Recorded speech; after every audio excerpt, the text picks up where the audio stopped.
Good afternoon, everyone, and welcome to the Redbird Educator Series. The title of our webinar today is Rethinking the Role of Knowledge in the Literacy Classroom with Dr. Courtney Hatton. I'm Deborah McPhee, Director of the Borg Center of Reading and Literacy, and Molly Davis from the College of Education is working behind the scenes. We are thrilled that you are here. I have just a few details before I introduce our featured speaker.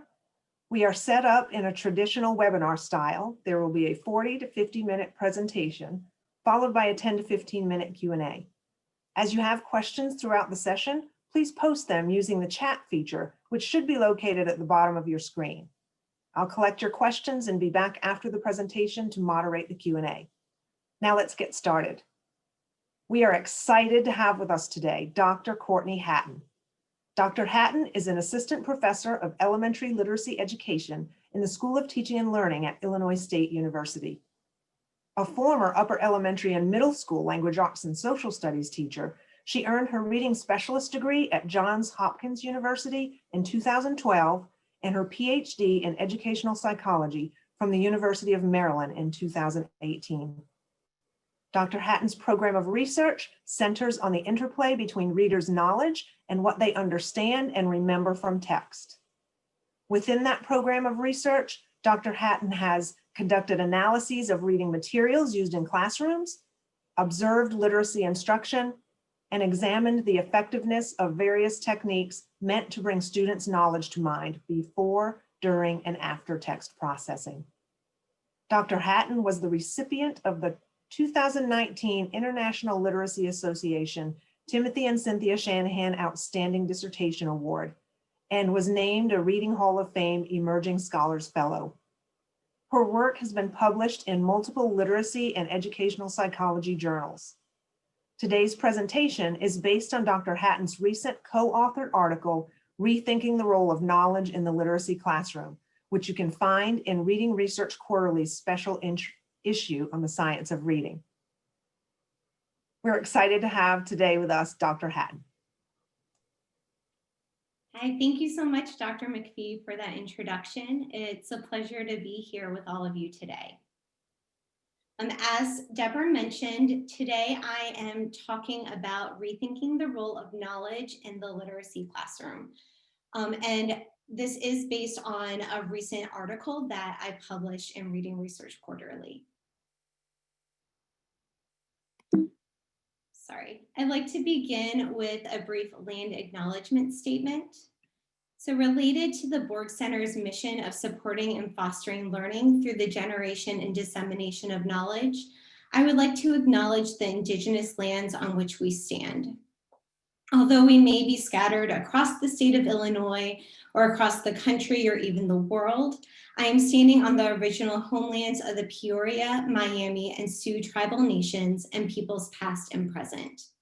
We acknowledge the painful history of genocide and forced removal from this territory, and we honor and respect the many diverse Indigenous peoples still connected to this land on which we gather. Although a land acknowledgement is not enough, it is an important social justice and decolonial practice that promotes Indigenous visibility and a reminder that we are on settled Indigenous land. Let this land acknowledgement be an opening for all of us to contemplate a way to join in decolonial and Indigenous movements for sovereignty and self-determination. I'd also like to begin with some words of gratitude. First, thank you to the Borg Center for Reading and Literacy for having me here today. I would also like to thank my co-author, Dr. Sarah Lupo, who is an assistant professor at James Madison University. And her thinking and help and collaboration for this work was really pivotal in being able to present this with you, do this presentation with all of you today. And I'd also like to thank Drs. Erin Quast and Becky Butcher, who provided me with some feedback on today's presentation. So I do want to invite all of you to participate, whether or not that means maybe turning off your email or shutting off your phone, or really trying to work to be active and engaged in what we're talking about today. There will be several times during the presentation where I will invite you to provide responses into the chat, so you're welcome to do that. If you have a question, you can always add your question to the Q&A. So I'd like to begin by asking you a question about how you define knowledge. So you can just go ahead and put into the chat box how you might define knowledge in a literacy classroom or just in general.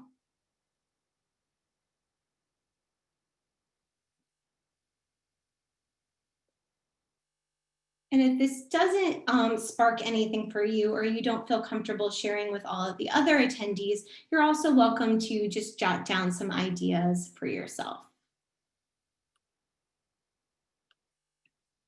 Oops.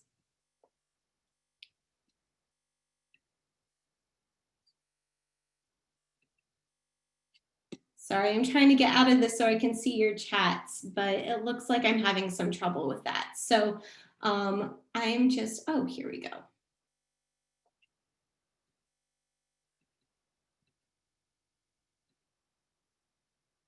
Facts, but also relevant context, excellent. Prior understanding and background knowledge. Knowledge is information you can use. Awesome. These are some great responses. So what I want to work to encourage you all to think about with knowledge is that knowledge is the sum of what an individual knows. And a lot of times we think about only content knowledge or knowledge that might relate to a particular text, but it goes beyond just content knowledge. It is also knowledge that can be, knowledge can also be co-constructed with a group of people, or in a literacy classroom, or in any other type of classroom as well. So excellent. Thank you for sharing your ideas with me. Having said that, I have 3 particular goals that I'd like to focus on during our time together. The first is reframing the idea of a knowledge gap. The second is defining knowledge activation, integration, and revision. And we'll focus on working to identify research-based instructional techniques that support these processes. And then finally, centering diverse forms of knowledge that go beyond just content knowledge or facts or those types of things. So why bother focusing on knowledge and literacy? One of the things that I am really concerned about is some of the current public discourse that's happening regarding the integration or the ways in which knowledge and literacy are being talked about. Again, there is a heavy focus on content knowledge, and content knowledge is really important, but it's not the only type of knowledge that matters. And so part of what I'm trying to do here today is to push back against the idea that content knowledge is the only type of knowledge that matters within literacy classrooms, but also pushing back against deficit ways of talking about students and saying that students don't have knowledge, because all students come to reading experiences having some sort of knowledge that they can build upon. And then also, I'm interested in grounding this conversation and research. I think anecdotes can be really helpful, but in addition to anecdotes or your own experiences in classrooms, I also think that it is incredibly important to understand where the research is and what empirical research studies have said that are showing about knowledge and literacy. So having said that, I'd like to begin with our first goal, which is to reframe the idea of a knowledge gap. And over the past 15 or so years, primarily scholars of color, and in particular Black scholars, have been pushing back against what I would consider to be gap language. So achievement gap, knowledge gap, that type of language. And back in 2006, Dr. Ladson-Billings said that some of the issues with this type of gap language is that it does not recognize systemic racism within educational institutions.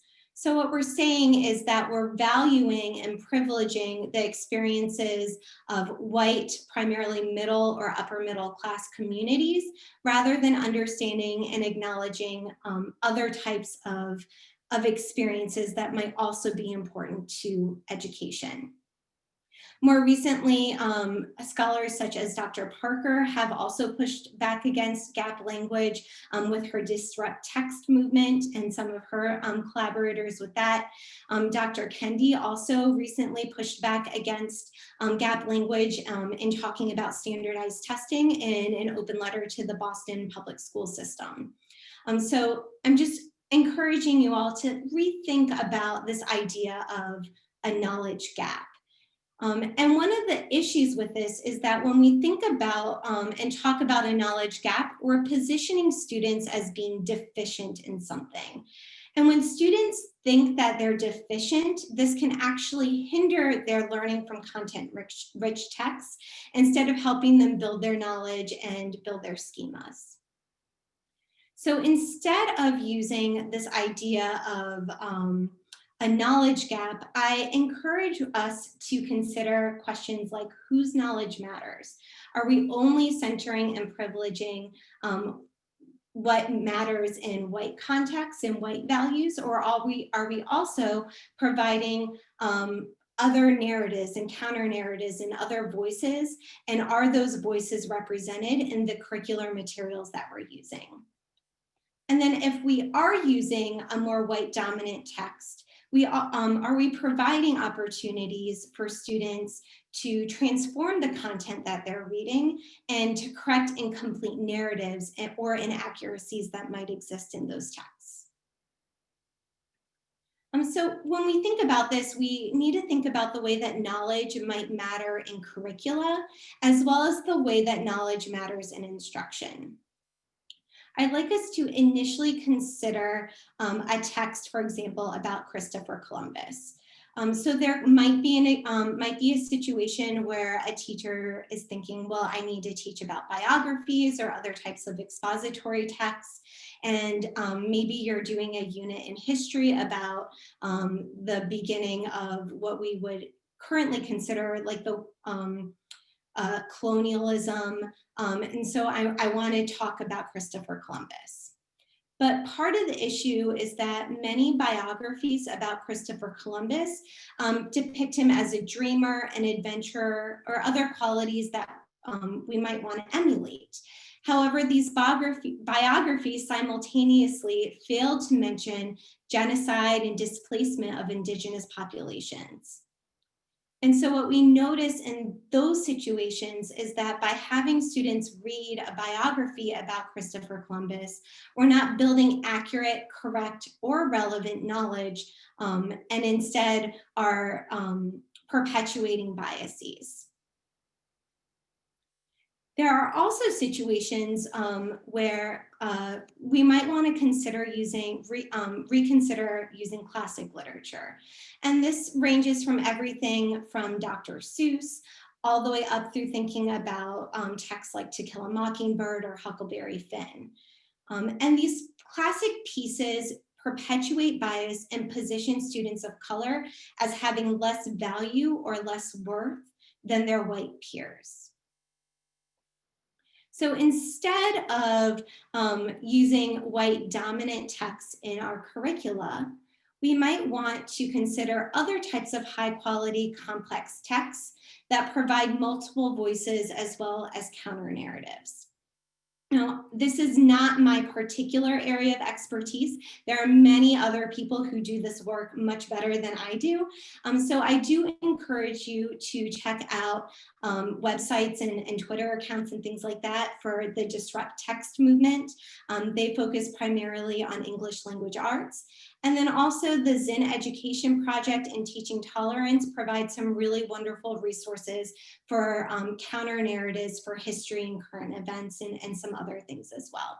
So those might be really wonderful starting places if you're not really sure what this could look like in your classroom. However, knowledge also matters in instruction. So not only the curricular materials that we're using, but also thinking about how we're teaching students and what we know about our own students. So it's important to learn about and value students' histories, languages, and cultural practices.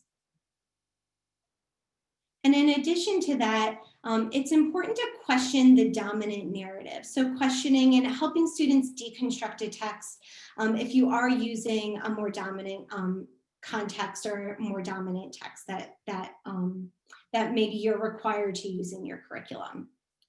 And with that, I think something else that might be important to consider is recognizing that there might be multiple interpretations of a single text. So what I might interpret or the way that I might comprehend a text could be different than the way that my students comprehend the text, but both of those interpretations are valuable.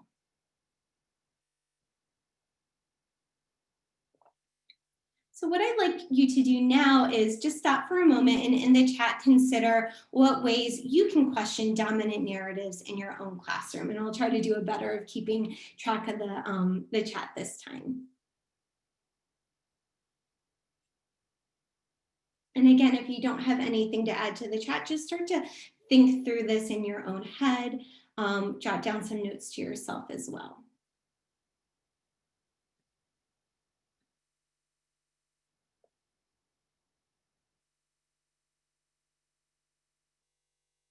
There was a question about references. Almost all of my references are included in the article that I am basing most of this off of. So you should be able to find all of that there, but we can talk afterwards as well about if there's a way to share a more comprehensive list of references with all of you.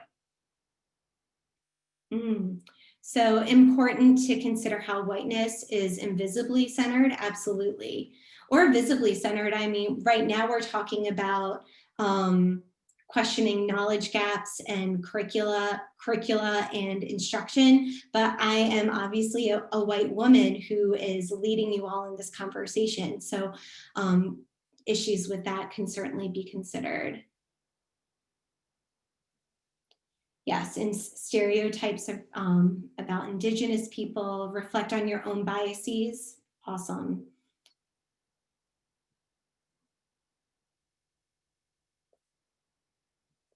So using some culturally inclusive vocabulary instruction, consider students' point of view. And yes, also the point of view and the background of the author is incredibly important. So not only how are we centering white characters or not decentering white characters in text, but also considering ways of decentering white authors as well. Great. You can certainly continue to share some thoughts in the chat. What I'm going to do now is shift a little bit from considering the idea of a knowledge gap to thinking through more what might typically be considered more cognitive processes of knowledge activation, integration, and revision.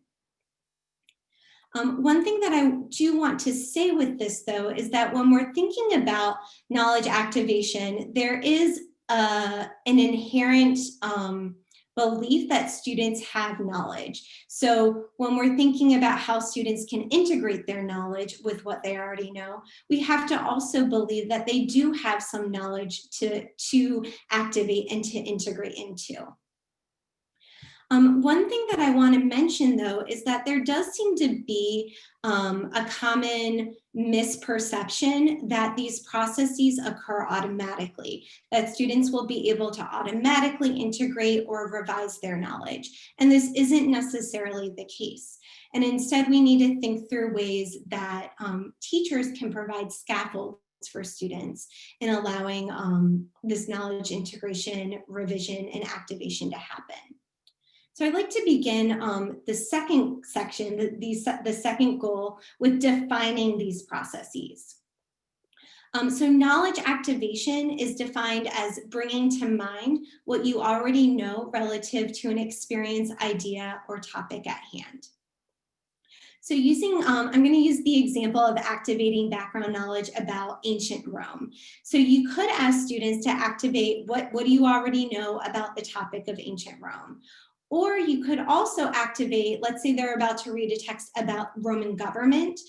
You could activate more broadly, what do they already think that they know about government more generally. And you might get some responses such as understanding current local elections or federal elections, understanding that we have 3 branches, those types of reactions. And when we're thinking about knowledge integration, we're considering ways to combine text-based knowledge, text-based information with prior knowledge. And then we're working to assimilate what's in the text with what we already know.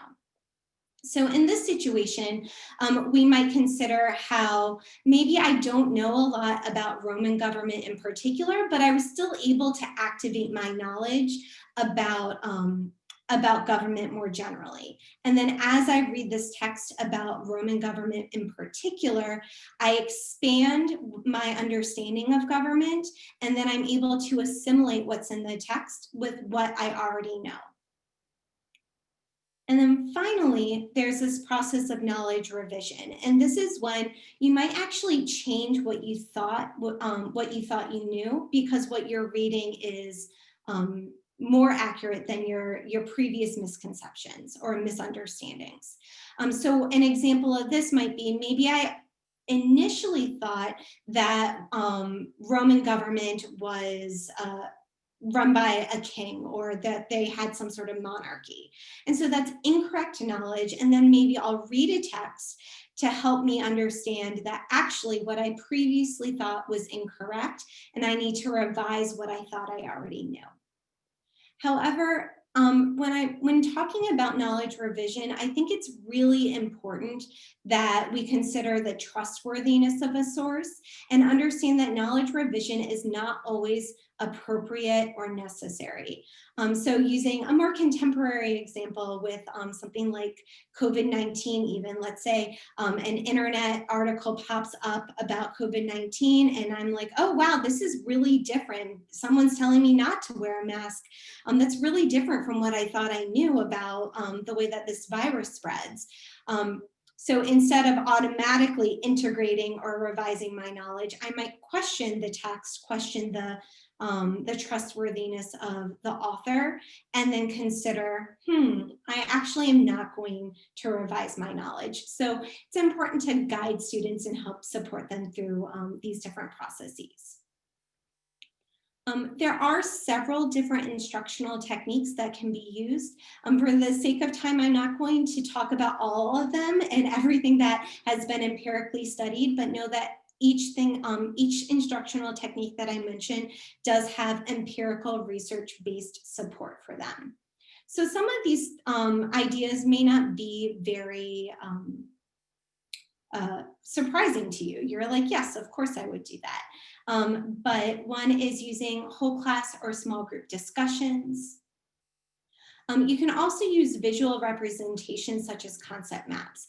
And there has been some work that shows that when you activate students' background knowledge using a concept map and then encourage them to revisit that map during reading and after reading, that's going to provide a better understanding of the text than if you're only using it before reading or if you're only using a concept map during reading.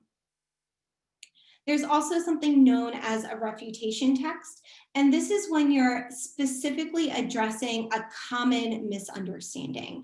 So maybe a common misunderstanding is that revolves around climate change. So you might be able to find a text or design a text yourself that shows, like, you might think that climate change is, for example, a naturally occurring phenomena. However, and then you provide all of these different, more scientifically based ideas around climate change with the purpose of revising students' knowledge.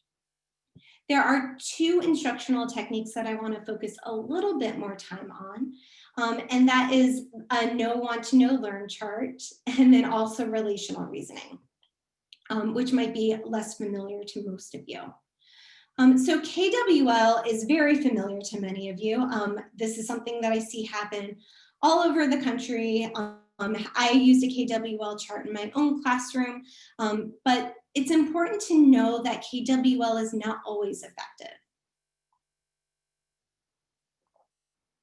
So again, this is a very popular technique. It was originated by Dr. Donna Ogle back in the 1980s.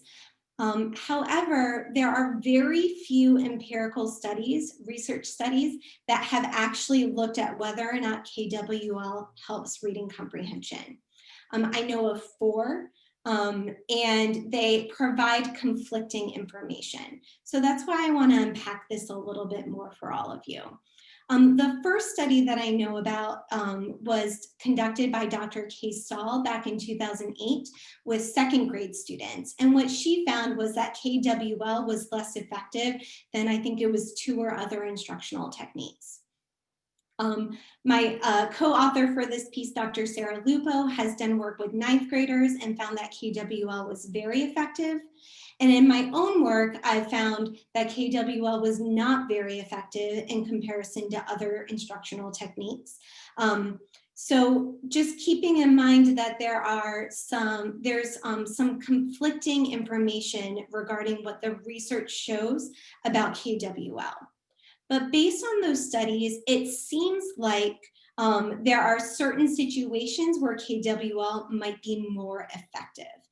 So I want to tease those apart a little bit more for you all. And again, more work is needed on this. So this is an area where research doesn't provide enough information yet. So KWL seems to be more effective when it's done in conjunction with class conversations. So when there is meaningful discourse happening around what students might already know, and they're doing more some co-construction of knowledge rather than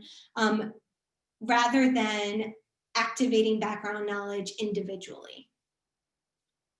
There's also some work that shows that this is perhaps a more effective technique for older students rather than younger students, and that it is more effective when you do have higher levels of prior topic knowledge.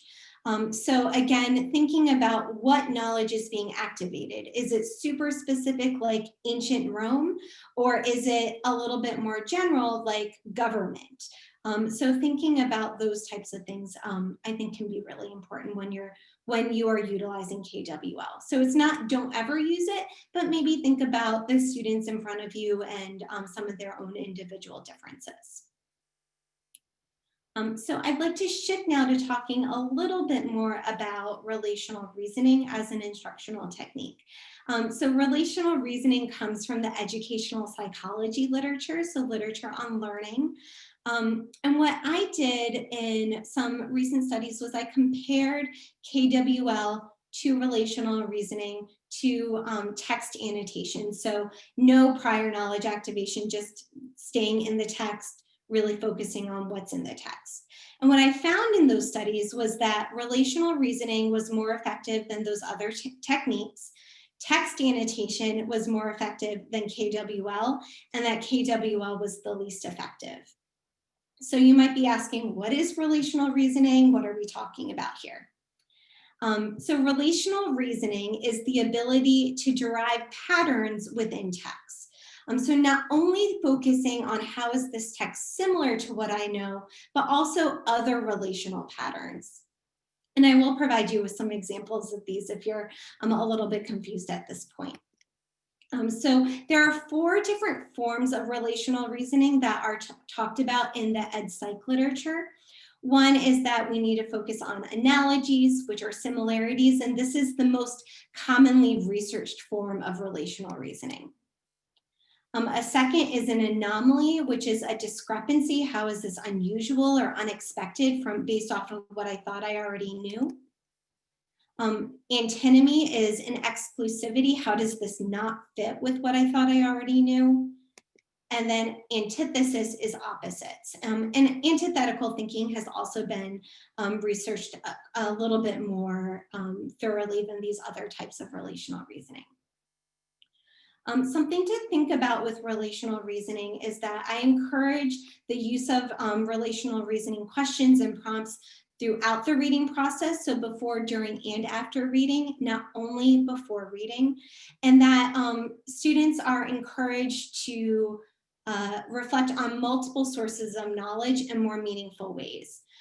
Anytime I do prompt students to use relational reasoning in their thinking, I encourage it, but I don't require it. So I tell students to try to think about something, but you don't want to force the connection. If a meaningful connection isn't there, again, it could be a connection or a disconnection, then we don't want to force that to happen.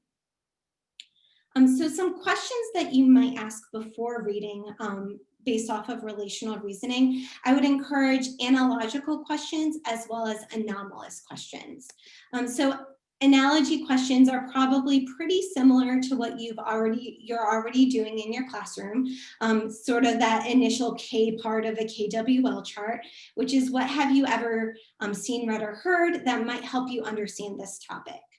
So again, it could be the topic of ancient Rome, it could be the solar system, it could be whatever makes sense given the text that they're about to read.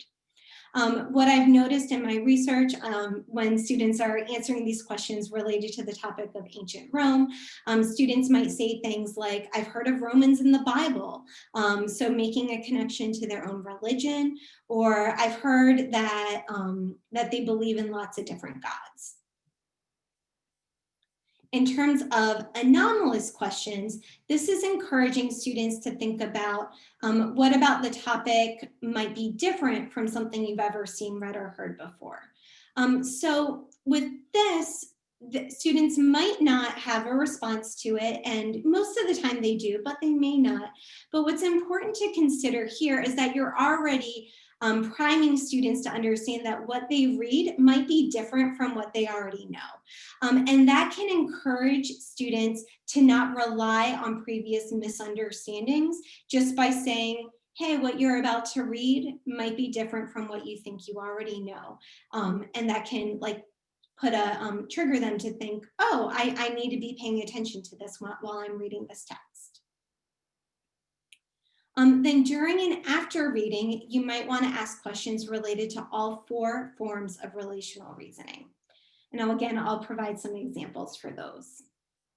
So we can think about how the text might be similar to something that students have seen, read, or heard. And again, in school or out of school is important. So they're not only relying on school-based knowledge. So again, when I presented this to 5th and 6th graders in a recent study, the way that students responded was they would say things as they were reading as, oh, well, there are scientists who study the stars and plants and animals in this text. And there's, I know that today we study, we have scientists who study the stars and plants and animals too. And I should note that this particular text was broken down. It had into like Roman government, Roman architecture, that type of thing. So something else that students said during reading was that they recognized or noticed that in Roman government, they had a division of power and 3 branches of government. And they knew that in the United States, we also had to have a division of power, theoretically at least. For anomaly, this is when you might ask a student how what they are currently reading in a text is unusual or unexpected in comparison to something that they think they already know. So here students have responded with, oh, I thought it was unexpected or unusual that they had gladiator battles. That's really strange to me. Or that they have a coliseum where everyone gathered. Antithetical questions are, what about this text is the opposite of something that you already think you know? And again, some responses that students came up with were things like Roman gods, like the Roman gods that are talked about in this text are completely opposite of my own religion or what I believe in. Comparing it to saying, oh, well, in this text, it's talking about 3 branches of government in the Roman government. That is different from some other governments that I know that have monarchies instead. And then finally, for antinomous thinking, we can think about what about the text could not be seen, read, or heard today. So encouraging students to think about what might what might not exist in their current lives. For example, thinking about gladiator fights, or the idea that the Roman government organized games and festivals, and our current government does not organize games and festivals for us, that type of thing. So I know that I am providing examples from history and from a nonfiction text, but I think that these have the potential to be really powerful with other types of text too. So I encourage you to play around with them and figure out how you might be able to use these types of questions in fiction text. I think antinomous thinking could also be really useful for fantasy texts, or again, other types of fiction. So I'm always curious. This is a new avenue of research. So I'm always thinking about different ways and new ways of considering how relational reasoning might be useful in other types of texts as well. So for a second question, or I guess really a third question, I'd like to know how you think that you can support students in activating, integrating, and revising their knowledge before, during, and after text processing. And again, there is a lot of research that shows that activating knowledge just before reading is not going to be as helpful as activating knowledge throughout the reading process. And I think it's really that during reading part that's particularly powerful. So I'd love to hear some of your thoughts about that.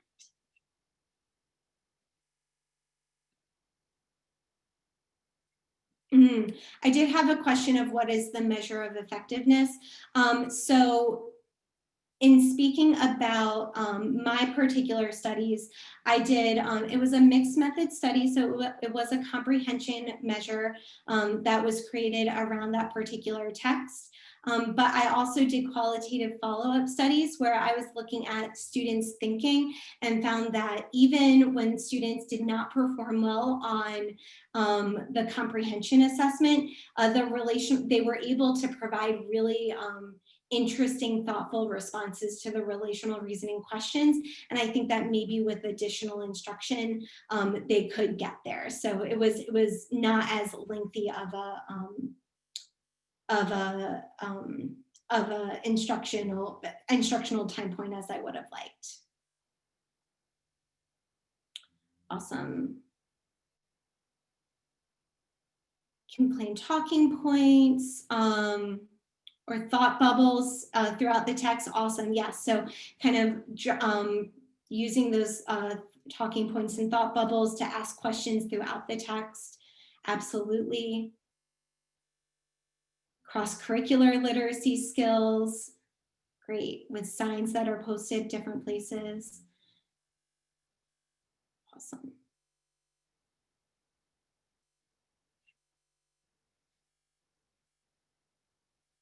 Great. So keep thinking about that a little bit more. I do have rewrite, rephrase, alternate. Oh, I love that. The idea of providing alternative endings based off of things, for sure. Okay. So I'd like to shift now to our third goal, which is this idea of centering diverse forms of knowledge. And again, in this article that I mentioned from the Science of Reading Special Issue and Reading Research Quarterly, I talk about 6 different forms of knowledge that I think are particularly important for literacy. However, this is not a comprehensive list. There have been other reviews of literature that have found up to 27 types of knowledge that are particularly important for literacy. I'm not going to focus on all 27 types of knowledge, and actually I think it's probably much more than that. For today, there are 4 that I'm going to mention but not talk too much about, and then, 2 that I'm going to focus a little bit more about to kind of provide some additional examples. So 4 types of knowledge that I want to make sure I at least mention are ideas such as strategic knowledge. So again, not only focusing on the content that, again, building content knowledge is very important, but we also need to build students' knowledge of strategies, also of multimodal text. So not only how do I read a print text, how do I read a text that is that I'm reading online, or different signs or other texts that might exist in my life. Knowledge of multiple text use. So understanding that I might be reading two texts, and I need to figure out how to make inferences and integrate information across texts. Or maybe I'm reading two texts that have conflicting information. How do I grapple with that? I need to figure out how to come up with what seems to be true to me, or my interpretation based off of conflicting information that I might be reading. And then there's also something known as conditional knowledge. And this is knowledge of knowing when to use other types of knowledge. So if I have strategic knowledge, for example, and I have the ability to summarize a text, and I have the ability to question the author. Conditional knowledge would be understanding when to use a summarizing strategy versus when to question the author. So there might be a situation where, again, maybe you're reading about COVID-19, and it's more important for me to question the author's perspective than to summarize what the author said, particularly if the author is providing me with misinformation. So the two types of knowledge that I want to focus a little bit more on are cultural and linguistic knowledge, and also something known as principled knowledge. So when we're thinking about cultural and linguistic knowledge, this can be defined as the everyday experiences in which students may engage either peripherally or directly. And this comes from Louise Moll's idea of funds of knowledge. So the idea that students have experiences at home that they can bring into their literacy classrooms or their learning experiences. An example of this might be that students read and make a meaningful connection to literature that welcomes and affirms their at-home language and cultural practices. Kind of going back to that initial idea of what curricula, what texts are we centering within literacy classrooms. However, it's important to not only center particular texts, but also build varying cultural and linguistic knowledge. So let's say I have a classroom of primarily white students. It's still important to build their cultural knowledge of different types of cultures in a meaningful, authentic way, rather than saying, well, because I have a bunch of white students, I don't need to center diverse perspectives. And then we have something called principled knowledge. And this is the idea that it's knowledge of how ideas are connected to each other. And I think this sometimes gets lost, which is one of the reasons why I wanted to bring it up. I think it sometimes gets lost in conversations about content knowledge. So it's not only what do I know about science, social studies, or what very domain specific or topic specific knowledge do I have, but am I able to make connections cross-curricularly? An example of this might be that students understand how animal migration is impacted by weather and environmental factors, and then be able to make a connection and at the same time understand and make a connection to migration in social studies content, or immigration of peoples across borders. So being able to see that this term migration means something similar, but is also operationalized and means something a little bit different given the context. And I really like the use of like concept maps and things like this for making this type of interconnected principled knowledge visible for students. So I have one final question for you all before a few concluding thoughts. So what forms of knowledge do you think you are currently neglecting or privileging within your own classrooms, or if you're not in a classroom, within the work that you're doing?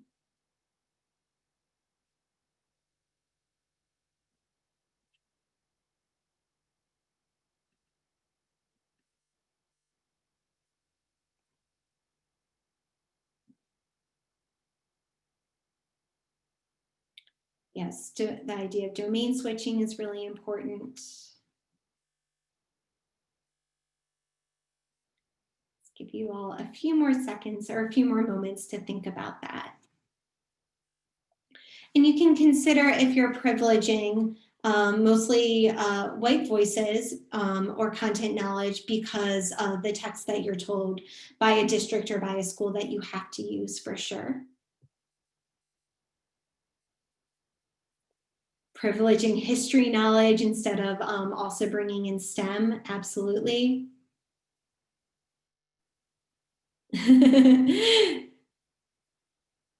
I love, someone said that I'm asking a knowledge revision question. So yes, so trying to encourage you to think about ways to utilize the instructional techniques that I'm talking about within this presentation too.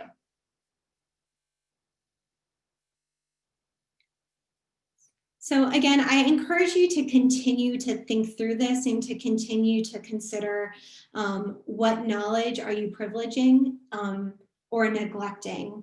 Are you doing a lot of strategy knowledge, or are you helping students consider how to read across multiple texts? Even I've seen some amazing expert literacy teachers, even in like kindergarten and first grade, do an excellent job of demonstrating text integration. So just a few concluding thoughts.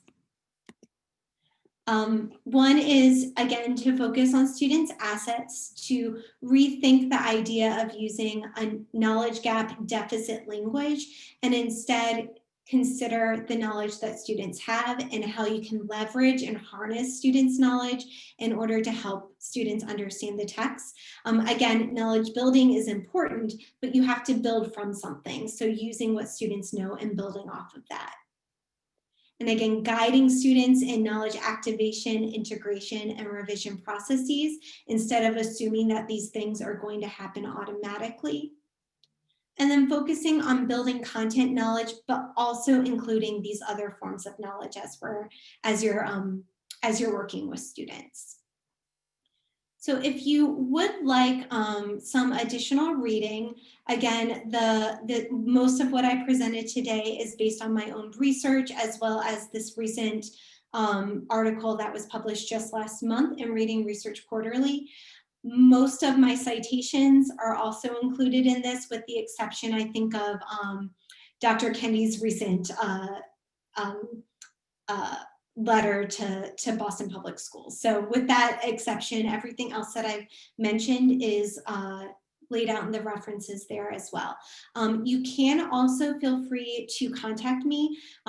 Here's my email address as well as my Twitter account. You can contact me either of those two ways if you're interested in learning a little bit more about this, or if you have any additional follow-up questions as you're thinking through this stuff, maybe next week or in a few months. If there's something that I've said that you're like, wait, I wonder about that, feel free to reach out. So with that, I think we have some time for some Q&A. Yes, so thank you, Dr. Hatton, for so much to think about. And while we're waiting for some questions to pop into the chat, so put your questions in there. I have just a few things I'd like to ask or say myself. So I really appreciated in the relational reasoning questions, the language seen, read, or heard.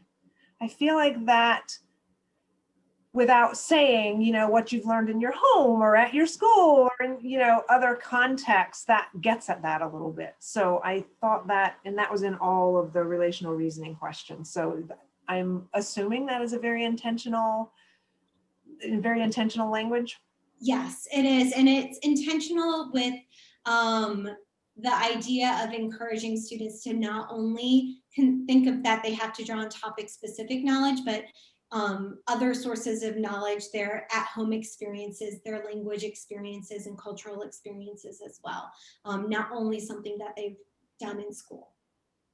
And I feel like that would open a door to a student who might not feel like they had a lot of school knowledge, but it might open the door to some really interesting comments from students that you wouldn't otherwise get. Yeah, absolutely. I'm also wondering, and I don't want to be the one to ask all the questions. I'm also wondering, I have worked with some students who were pretty, and I'm not really crazy about this word, but pretty resistant to changing, or maybe I'll say it this way, pretty committed to their knowledge. And so do you think, is it appropriate to ask students, do you think asking students how they revise their thinking after reading is appropriate? Like, so after they get done with a text to say, hey, how has your thinking changed, or how have you revised your thinking because of this reading? Yeah, I think that absolutely could work. That is not something that's not something that's research based. So I don't want to say that's not something that I have specifically investigated empirically. But I would imagine that that would be really helpful. Again, the idea of knowledge revision, most, or not most, but I think a lot of that work comes out of what's known as conceptual change literature of like, how do you invite students, people in general, to change and shift their beliefs about something. It is really hard to do. So most of that research has been focusing more on refutation texts. So we know that a lot of people don't know a lot or have misunderstandings about Newton's first law of gravity, for example, or first law of motion, excuse me, not gravity, first law of motion.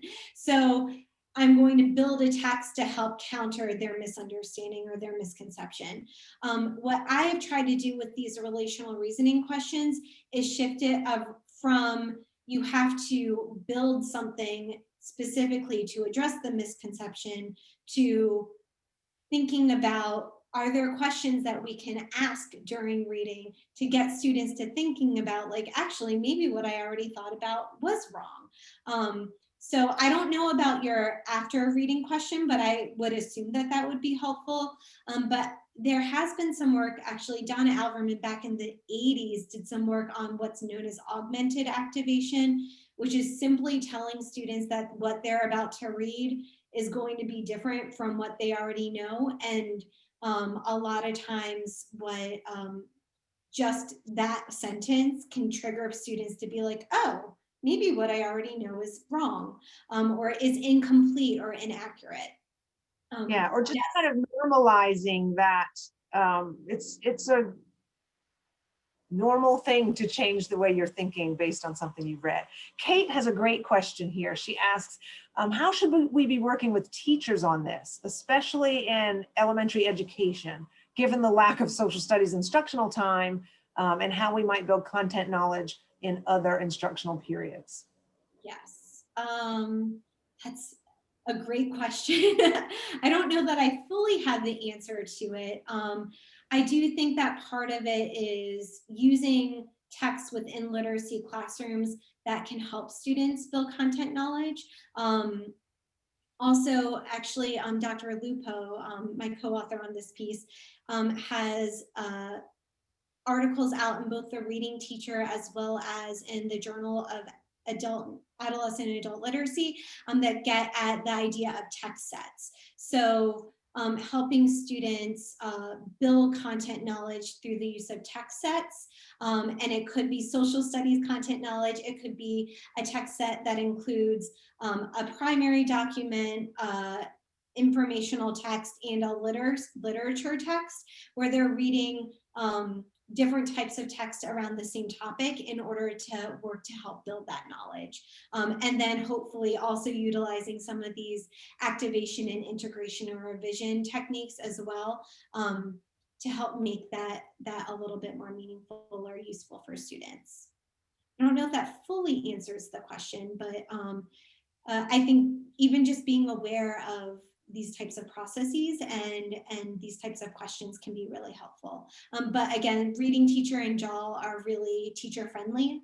So that could be one way of going about it. I do also have, I have published my relational reasoning questions in in a Literacy Today magazine. It's a quick 2-page Literacy Today post or article that is very practitioner friendly. So that if you're thinking about working with teachers, that might also be a way of going about it too.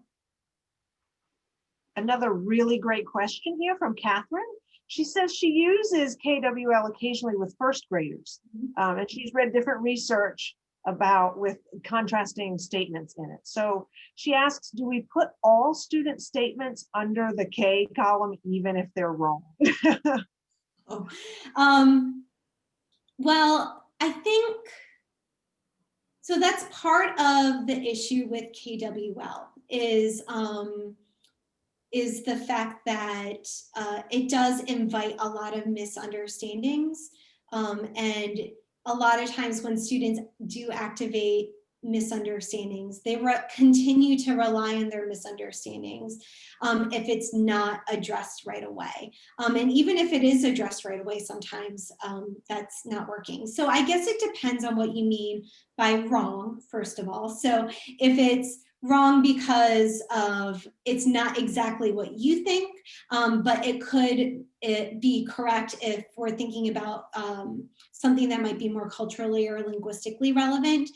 So there are times when there might be something that a student says isn't wrong, but just different from what you consider, and you can still write that in the K section. But there might also be times where a student says something that you're like, what? Or says that they know something, but it's not really relevant to what is going to be in the text. And I would argue that you probably don't need to put that in the K section, but instead have a conversation with the students about it, and have ask other students, like, what do you think about this idea, and have those meaningful discussions. Because again, I think part of the, like in my studies, KWL was not very useful because I was having students respond independently. But in Sarah's study, Dr. Lupo's study, it was very useful because they were having rich conversations. So I hope that helps a little bit. All right, we have just a few more minutes if there are any final questions out there.